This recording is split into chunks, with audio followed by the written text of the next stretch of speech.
Welcome to another episode of last week's Comics Today. I've got a stack of 10 here. I think next week I'm only getting 3, which is dumb. I wish comic publishers would align with my own schedule. Also, it's... this shirt made sense in the morning, and now it's really hot, and I'm just... personal problems. Anyway, we're going to start with Superman 19. This is the start of All In. This is post Absolute Power, and it's art by Dan Moore, which is one of the reasons, but also I'm kind of curious about Super Lois. And it's off to a good start. I'm enjoying it. There's a twist at the end. I don't know Time Trapper. I don't know anything about Time Trapper. I do find it curious, though, if this scene is happening at the end of time, that he's in the exact same costume. Future Superman usually changes clothes. Anyway, it's a good issue. It's very solid. Writing, the art. What annoys me, she always had purple eyes. What annoys me is I know that the origin of where she gets powers from is going to be in a separate issue, not in the main title, and that's dumb. Also, this guy has dogs, and then somebody else later in the issue also has pets, and I'm like, what is happening? It's... boom. Like, what Anyway. It's a good issue. I'm probably going to pick up the next one. I don't know how long I'm going to be on this. I'll see where it goes. I'll probably drop it in like 6 months. But it's off to a good start, which is good. It's more than I can say about Self-Help issue 5. Because here's what happens. This is supposed to be a 5-issue series, and it ends with this. Stay tuned for more coming in the spring. And I'm like, what the It's supposed to be a 5-issue series, and now it's going to be continued some months in the future. Nothing gets wrapped up here. And then I'm like, I was along for the ride knowing that an end was coming, and now the end is not coming. It's not here currently, and I'm just like, I'm done with this. So I'm going to move on to Dead Eyes, issue 2, which is still not as good as the first Dead Eyes. It's just not. And I don't know what the missing magic is, but he's going around. There's a lot of talk about these paintings. That's what the whole empty frames is about. And it's fine. It's fine. It's just the original series I think is overall better, and even though the original creators are back, I still don't understand why it's not as good as the first one. So, who knows? I'd have to check whether or not I've probably already pre-ordered issue 3, possibly even 4. If you haven't started this yet, I'm going to say don't, and if I keep going, I'll let you know later if it's good enough to get the trade, because currently, it's not. Standstill, issue 3. It says of 8, hopefully that's a real number, and not like this f***ing self-help over there.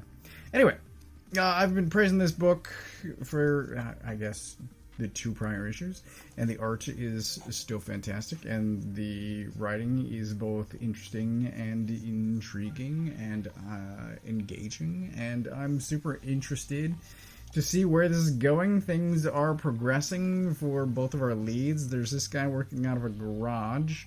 It doesn't say where he is. I think I'd have to check a previous issue, but whenever it cuts to the other guy, so there's this pair working out of a garage, and sometimes I'll mention this because I mention it whenever I have a problem with it. It goes across both pages, and I never had a problem understanding which way I should read, whether it's the Z here or the larger Z across both pages. It flows in a way that actually makes sense. and I'm thankful for that. But yeah, we do have this guy working with her out of his garage to build another device, and then we've got this guy who already has the device. It's still unclear how, it's still unclear what his objective is, but it is becoming clear as far as his motivation for the things that he's doing, and yikes, that's not cool. So, it's great. It's so far one of the better things, and overall, it will be one of the better things in this entire stack. Absolute Wonder Woman issue 1. I'd been looking forward to this for a while. I think her design is awesome. I like the tattoos, and it's good. It's hard not to compare it against Absolute Batman issue 1, because she gets into this fight with this thing that comes out of the pyramid. It is also largely told from somebody else's perspective, and this thing. So she gets into a fight with this thing, and I wish this fight had concluded by the end of the issue, and instead it's sort of the setup for round 2, whereas Batman was more self-contained in issue 1, and this is not. And that's, I think, the detriment. But it is otherwise, I think, great. The art's great. The story's super interesting. It gets her origin story possibly complete out of the way. This is all very interesting. This whole unfolding thing here. Very interesting stuff. I'm curious now how Superman is going to go. And, like, this is funny. That sequence.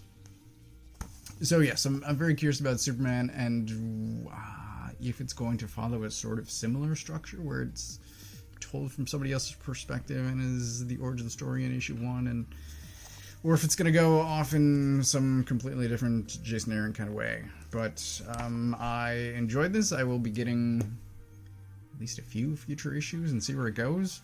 But it's, I think, off to a great start. Conan 16.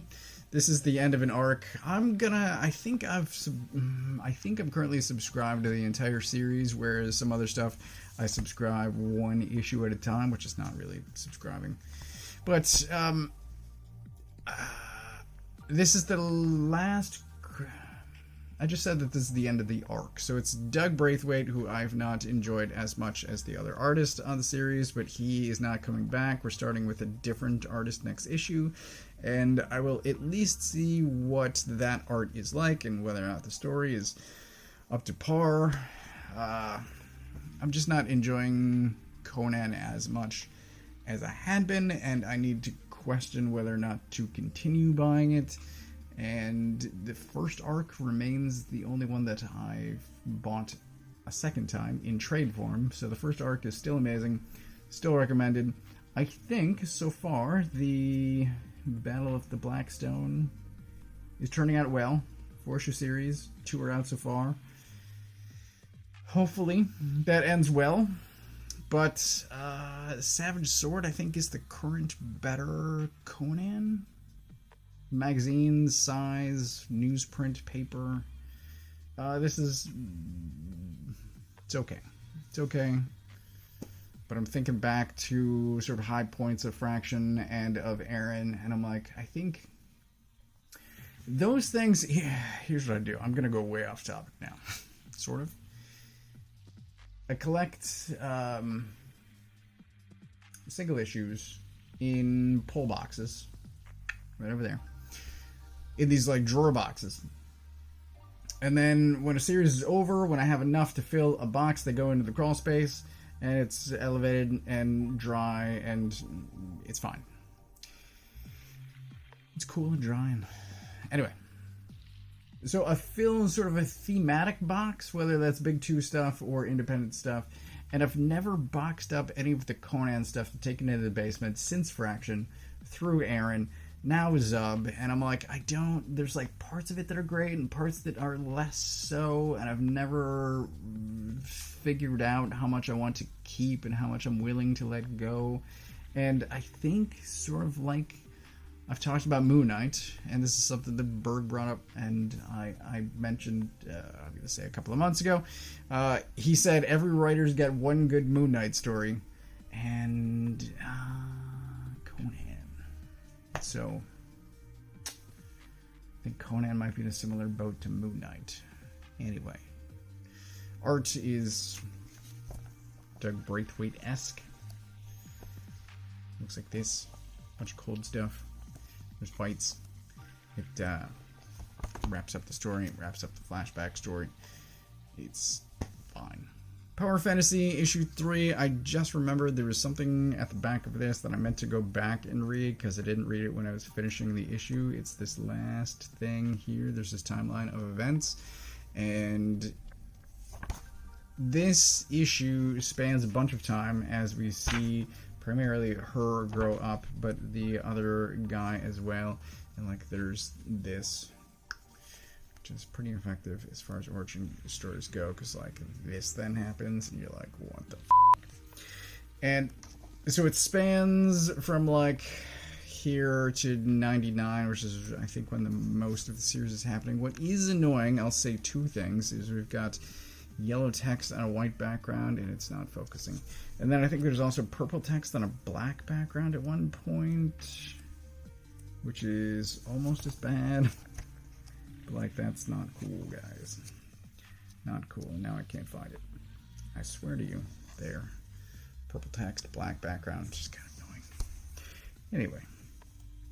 This issue spans a bunch of time. It fills in sort of her and his interactions over the course of a few decades, because like this is going on. And then it fills things in even more with this timeline, which is what I'm saying I forgot to go back and read. So I'm going to read this and fill myself in. There are references to future events, which I think is cool. There's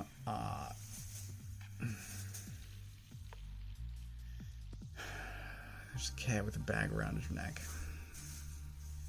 I don't know if you probably can't hear that, but I gotta deal with this. Anyway, it's a good issue. Art's great. The story's interesting. I'm still enjoying it. So far, it is vastly superior to Die and whatever the other one was. What was the other one? Wicked and Divine. Grommets issue 5. I've really been enjoying this. The last one issue specifically, and the next issue are sort of all happening on this one particular night of this party. This guy looks like he's much older than he is, but there's this conversation that's happening sort of one-sided while this guy here is distracted. But all of the punk guy talking about music opinions really gave me some Deadly Class flashbacks, which I'm saying is a good thing because I loved Deadly Class. And this guy's having, so far, a good night, and it's about to get ruined. Not because of this, but because of... Sure, this is where it starts. It really starts the page before, but things do not go well for... yeah, things don't go well. Anyway, he winds up with this going on, and then there's some of this, and it gets worse. And what's funny is in the letters column at the back here, it says tune in next issue for the rest of the worst night of my life. Right there, and it's a phenomenal issue. It's hilarious, and it's touching in a way, and it's also horrifying, but altogether it's phenomenal. Loving the story, loving the art as well, and it's just great. It's a gem in a field of mediocrity. It's amazing. I love it. Hellblazer issue 10, there's only one issue left. I wish it were already over. It honestly should have. I think it was originally supposed to be 9 issues and they expanded to 11 at some point, and I wish it had stuck with 9. Because there's at least a couple of issues worth of material here in the 10 issues that have been put out that could have been, should have been, I'm going to say, cut, and it's just... kind of collapsing under its own weight. So it's a story about a story about a story, and it's, I don't know. There's a bunch of books that are written about how great books are, and there's a Vertigo series, Unwritten, which, I'm pretty sure that was Mike Carey. And like it started well, and however long that ran, like 60 issues, I kept thinking it was going to turn out well, and then it never does, and it just kind of like, writing about the power of writing is something I'm gonna say is cliche. I don't know if other people read as much of this kind of subgenre, micro genre as I do, but like, it's annoying. Anyway, this is ultimately a story about how great stories are and how much they can impact other things. And I'm just like, I'm tired, and the art is not good enough to make me care. And it started out well. The series started out well, and it lost its way, I'm going to say, and I just wish it were over. Lastly, there is The Moon is Following Us, issue 2, and this is also great. I'm not sure what is going to ultimately be pick of the week, but this is certainly a contender.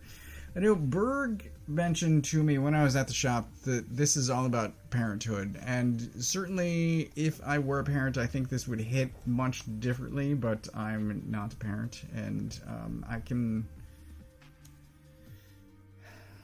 kind of, I can put myself in their place, but it's parents and their kid is stricken with something and they are helpless in the face of that, and this is all about, it's predominantly this issue drawn by Johnson. Rossmo shows up at the end, which I wasn't sure how that balance was going to go forward after the first issue, and I'm still unsure.